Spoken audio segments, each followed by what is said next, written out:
My name is Yahya. I'm Josh. I'm Idris. Today we're critiquing the timeless classic Sleeping Beauty. While it's a fairy tale cherished and beloved by all, we're questioning if the movie still holds up for today's audiences. An aspect of media literacy this falls under is ACT. Another aspect of media literacy that our video will fall under is access. So Sleeping Beauty is a widely accessible film.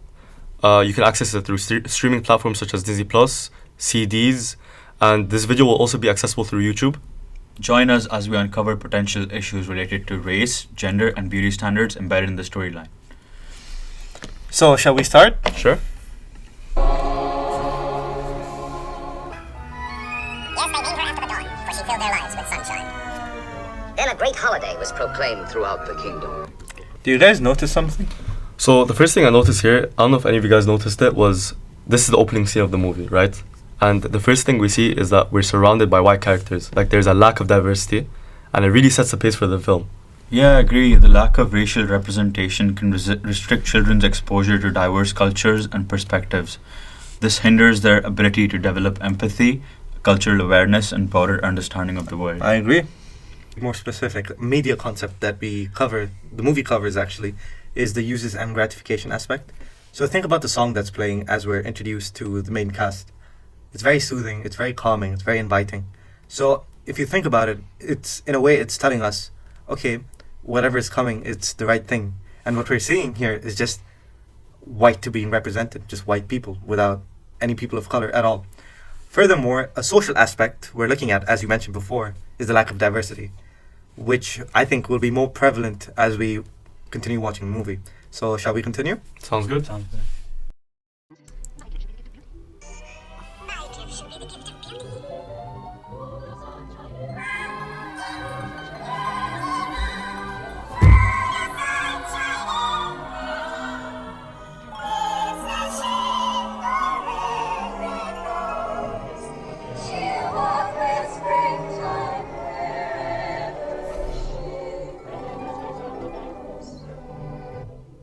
Okay, guys, so what are your raw thoughts on this?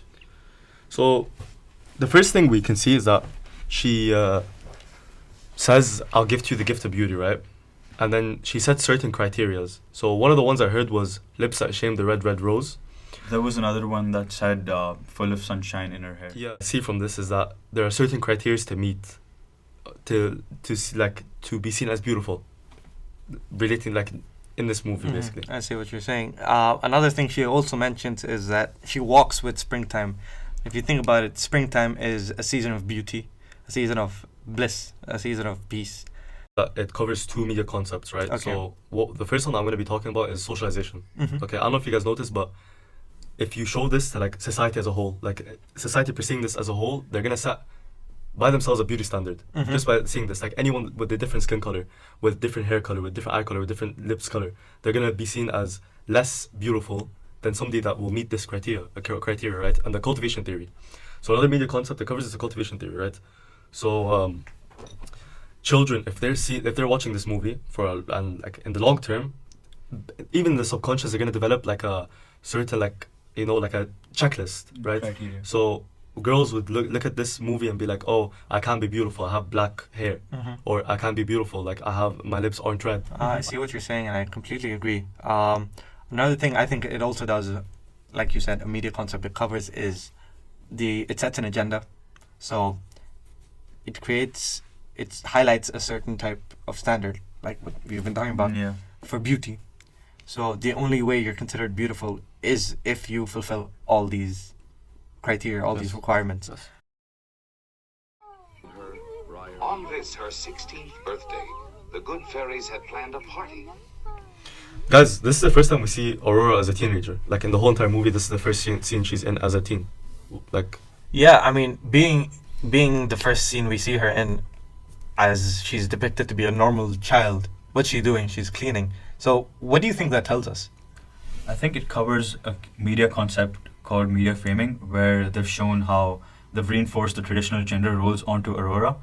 The concept of a passive heroine, Yeah, like you said, a traditional gender role where women are expected to just be pretty, sing, and clean. Yep. Change in location, we had to move, but is everyone ready? And shall we continue? Ready, yep, sure. Okay.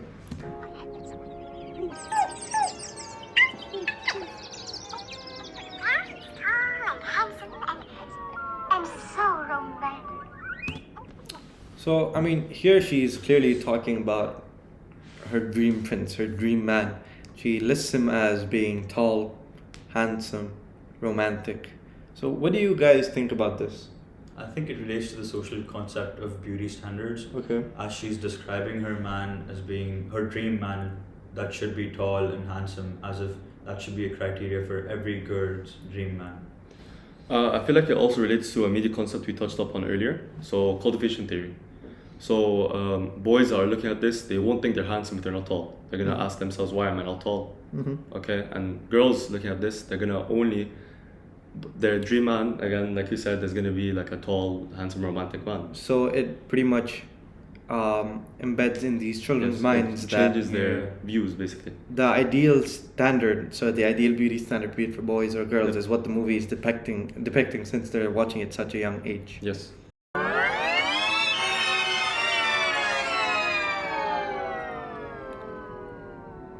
Okay, wow. Whoa. Okay. So, you guys all saw that, right? Yep. Yeah, especially the fact that this movie is targeted towards younger audiences. They're showing how he's kissing her without consent. Mm-hmm.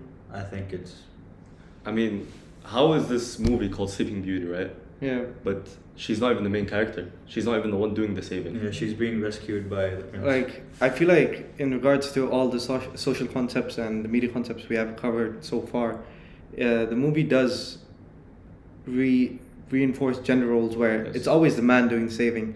Furthermore, the lack of consent, she's literally asleep Yep. and we see her being kissed. And I feel like this is a very inappropriate way for, not just inappropriate, it shouldn't be depicted by the movie as such.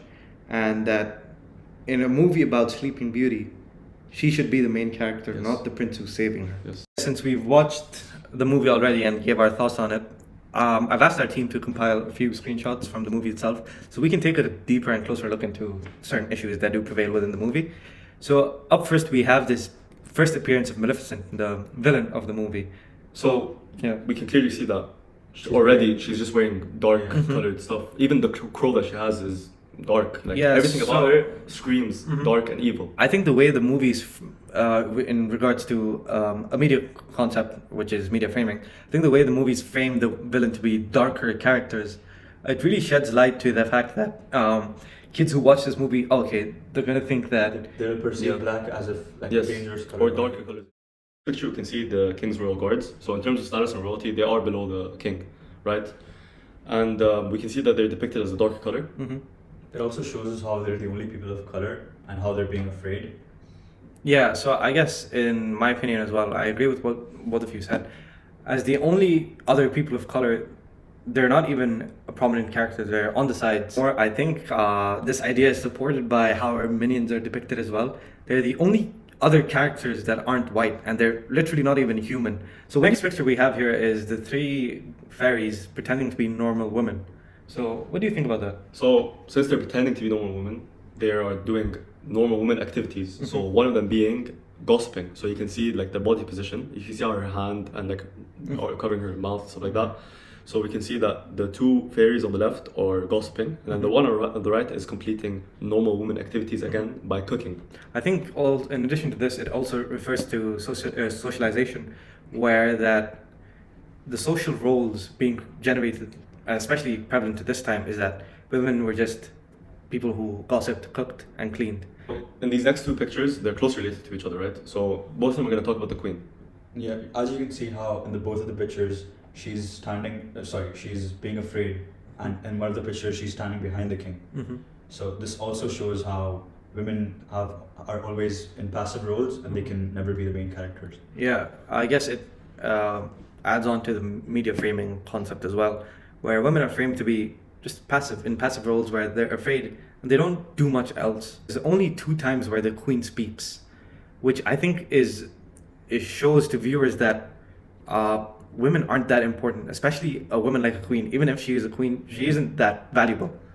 The next picture we have is the one of the prince and Aurora meeting for the first time. So, as you guys recall, she was being very hesitant towards meeting him. And what did the king keep doing? kept pushing. He kept touching her without her consent. Exactly. So I think this idea, it fosters a thought in the minds of children that they are allowed and it is socially acceptable to touch a woman, although they are pulling away from you. We finished watching the movie. We even looked at specific frames. I think we should look at what the general public have to say. So all these letterbox reviews basically talk about how the non-consent part of the movie is basically rape, right? And how she's the main character, Aurora, the main character of the movie, but she spends the whole entire movie needing to be saved by a man, and the saving done by the man is a non-consensual kiss. The screenshot from Twitter agrees to whatever you said as well, how it's non-consensual. So a Tumblr post which looks at, takes a deep dive into the movie, also agrees with what we've said and the general public as well, where there's classism involved, where it's only white people, women aren't represented appropriately, it's always stereotyped, and that there's no equal voice that they have as well. And it also looks at the lack of consent. So it's time for us to conclude the video, isn't it?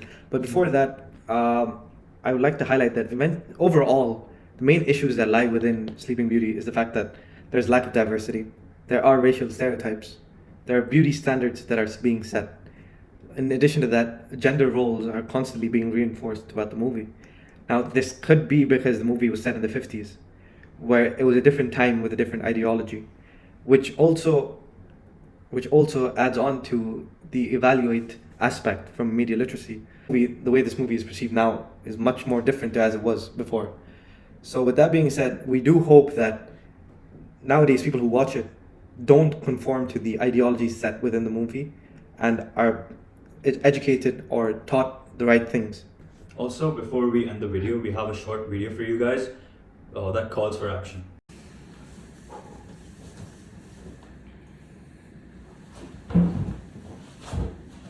Stop. Always ask for consent. May I kiss you? No. Always ask for consent.